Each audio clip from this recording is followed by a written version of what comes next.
never. Number 1 is what? Sometimes. Number 2,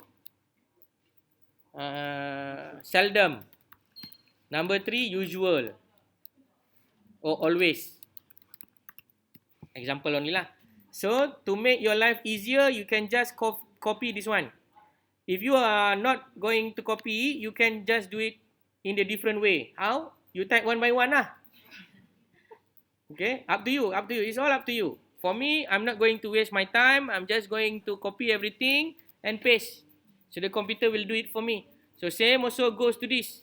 I'm going to spell it out as the ordinal scale, and I'm going to copy it and paste it accordingly. So ordinal, copy, paste. So everything is ordinal scale already.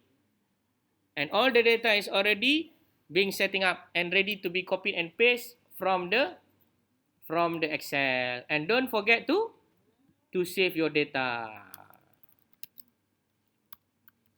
Okay, who inside this particular room got problem, please let me know. I'm going to assist you now.